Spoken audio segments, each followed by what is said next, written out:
I know a person who was working in a Kanban team and got confused. He asked me, Debo, I don't really have any story estimation process in Kanban because I was recommended not to have estimation process because it's a waste of time. But I'm really confused now. How would I forecast my capacity without, because in Scrum I used to do estimation and I used to have my story pointing. With that story pointing, I used to have velocity, and that used to be my capacity. Now I don't have that. So how do I really forecast? How do I really plan? How do I plan my capacity? How do you manage your capacity in Kanban? How do you estimate your stories? We'll see it now. We'll learn it today.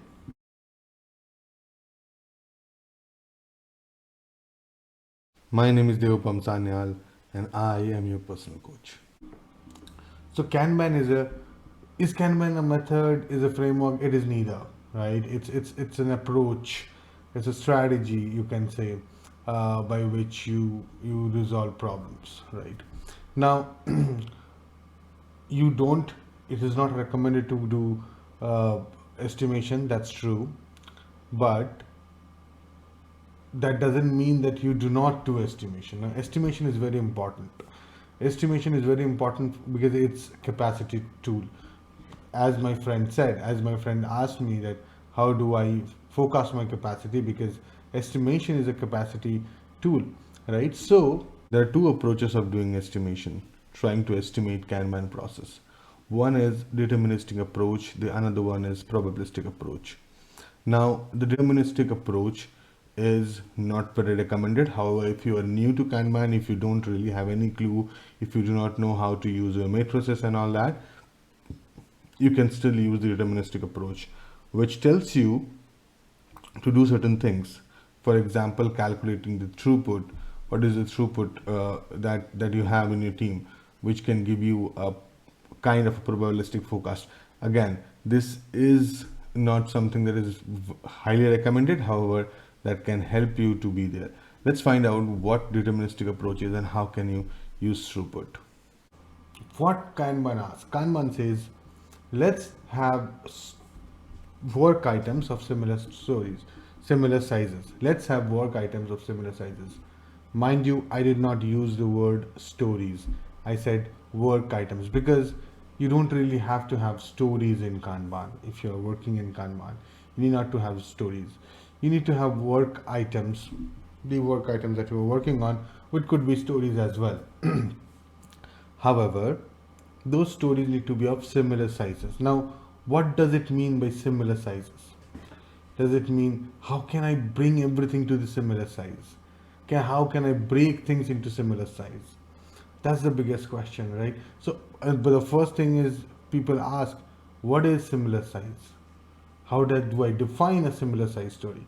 For example, if I say, hey, all my stories in my team, all the stories in my team takes 1 to 3 days to complete. Now that's a definition, a boundary that I am talking about, right? Now this boundary is actually the size of the task, right? So whichever task that I pick in my Kanban board from in the priority list, all of these work item takes roughly between 1 to 3 days. Now, what will happen if we have this?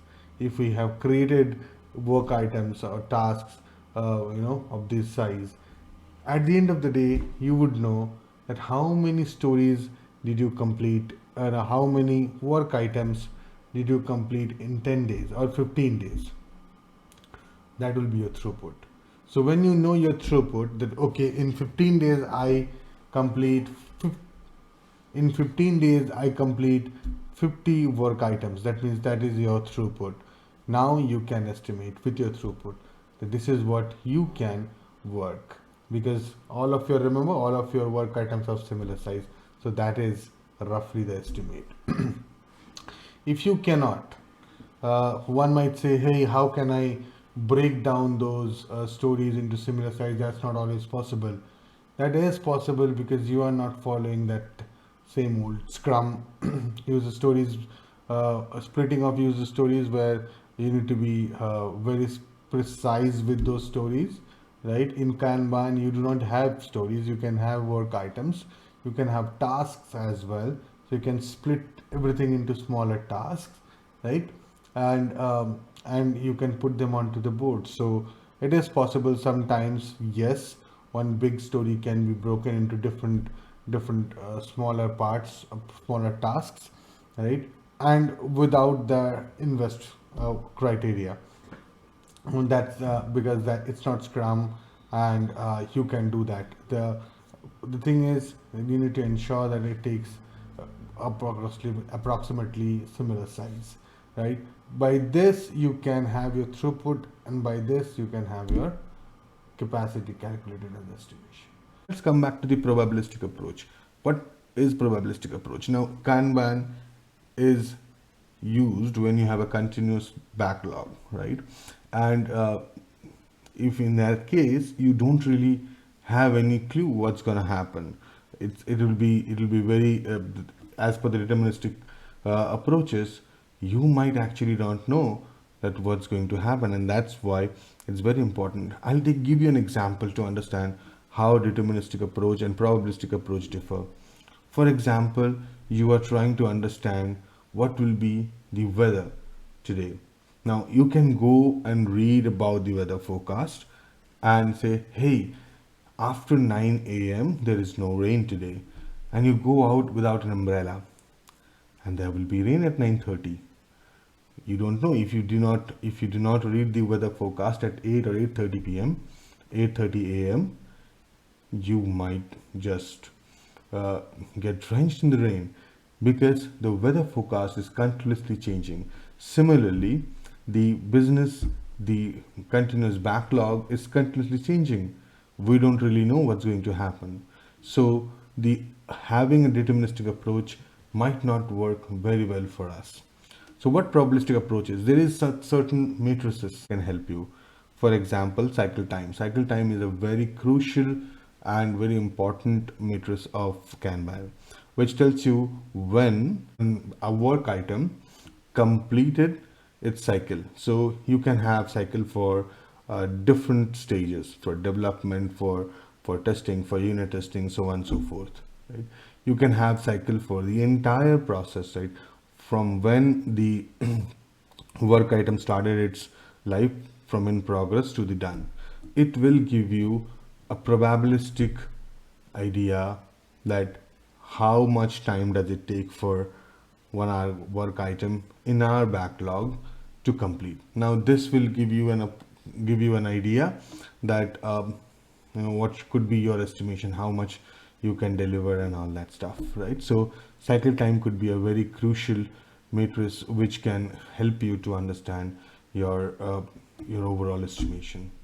The second thing is you have a Kanban board which is helped to visualize. Now with that Kanban board, with you can see every bottleneck. With that you can see the flow of the workflow of your entire system, right? And there you can actually understand how it's going to be for your project. So for example, any work item, how it is moving, you can understand the bottlenecks and go and fix it there. Or you can understand when or where is the waste associated with your system and go and help clear it out. So basically what you are doing, you are seeing the visualization, you are actually utilizing the visualization to better understand the estimation and better understand how much or what you are going to deliver over the next course of time, over the course of time.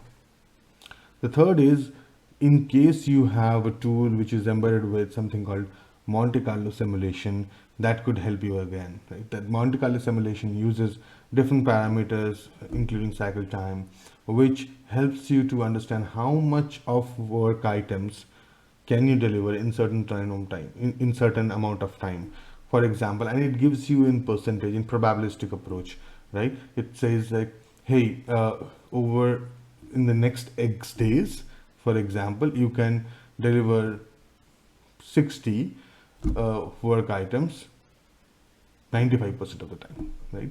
Or you can deliver 50 work items 85% of the time for the next y days, so on and so forth. So this Monte Carlo simulation can also provide you with some sort of idea that how much how much you are going to deliver in certain coming up days. However, remember, Kanban is not about how much you deliver, because if you are coming into Kanban, you know that your backlog is continuous. You know this ever-changing backlog. You know the priorities that keep changing, right?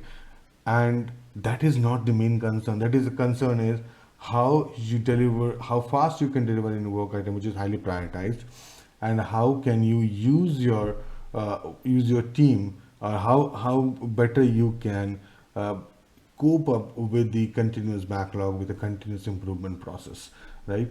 However, you still can get some of these details, some of the estimations which can help you plan better. But remember one thing which is very important, that planning is planning is very important, but plans are useless.